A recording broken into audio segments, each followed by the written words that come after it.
अभी मैं जो आपको जानकारी देने वाली हूँ ये आप बराबर से याद रखिएगा और इसको आप स्टोर करके प्रिजर्व करके रखिएगा ताकि आप इसको वापस से आप चेक कर सकते हैं, याद कर सकते हैं और देख सकते हैं बार बार इसको।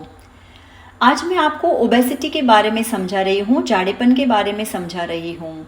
तो हमारा जो बॉडी का वजन है उसको हम हाइट के अनुसार से देखते हैं। कोई इंसान अगर ज़्यादा लंबा है तो उसका वजन दिखता नहीं है, उसके कंपैरिजन में अगर कोई इंसान हाइट में छोटा है तो उसका वजन हमको बहुत ज़्यादा दिखता है। तो इसीलिए हम ये पैरामीटर को बॉडी मास इंडेक्स के रूप से चेक करते हैं। तो बॉडी मास इंडेक्स क्या है कि अगर हमारा जो वेट है इन किलोज उसको हम डिवाइड करते हैं हाइट इन मीटर स्क्वायर से और जो हमको वैल्यू मिलता है उसको बॉडी मास इंडेक्स बोलते हैं।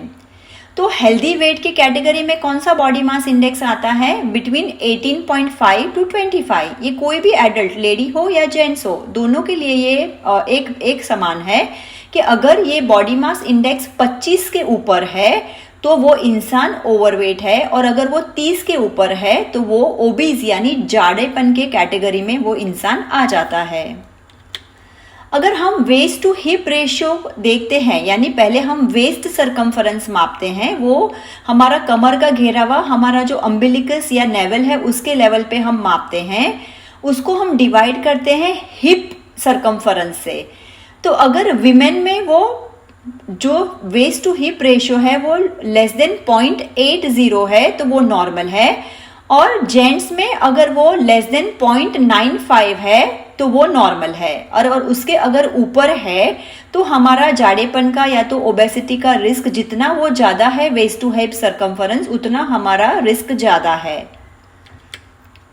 अभी मैं आपको नॉर्मल ब्लड प्रेशर के बारे में समझाती हूँ। हमारे को सबको रेगुलरली हमारा ब्लड प्रेशर 6-12 महीने में चेक करना ही चाहिए और अगर ये ब्लड प्रेशर ज़्यादा आता है तो हमको मोर फ्रीक्वेंटली उसको चेक करना चाहिए क्योंकि हमारा ब्लड प्रेशर अंदर से नॉर्मली होना चाहिए। और अगर ये बहुत ज़्यादा नहीं है तो हमको सिम्टम्स कुछ नहीं आता है तो नॉर्मल इंसान को ये पता ही नहीं रहता है कि उसका ब्लड प्रेशर नॉर्मल है कि नहीं है। तो अगर हम ये मापेंगे तो ही हमको पता चलेगा क्योंकि बाहर से हम नॉर्मल दिखते हैं, हमारे को सिम्टम्स नहीं है, उसका मतलब ऐसा नहीं है कि अंदर से भी हमारे सब ब्लड पैरामीटर्स या तो हमारा ब्लड प्रेशर नॉर्मल है। हम जब ये मापेंगे तो ही हमको पता चलेगा। नॉर्मल इंसान का ब्लड प्रेशर है 120 सिस्टोलिक यानी ऊपर का और डायस्टोलिक यानी नीचे का ब्लड प्रेशर 80, वो ग्रीन जोन में आता है। अगर हम येलो जोन में हैं तो उसका मतलब है बिटवीन 120 टू 130 हमारा सिस्टोलिक है, लेकिन फिर भी हमारा डायस्टोलिक ब्लड प्रेशर तो लेस देन 80 ही होना चाहिए। अगर हमारा स्टेज 1 हाइपरटेंशन है तो ये हमारा systolic blood pressure between 130 to 140 हो जाता है और हमारा जो डायस्टोलिक है वो 80 टू 90 के बीच में हो जाता है। और अगर कोई भी इंसान लेडी हो या जेंट्स हो उसका ब्लड प्रेशर सिस्टोलिक 140 और जो डायस्टोलिक है वो 90 के ऊपर है तो ये खतरे की घंटी यानी रेड जोन स्टेज 2 हाइपरटेंशन है।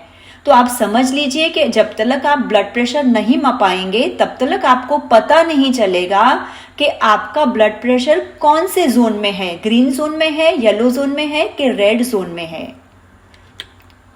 वैसे ही अभी आपको मैं शुगर के बारे में समझाती हूँ।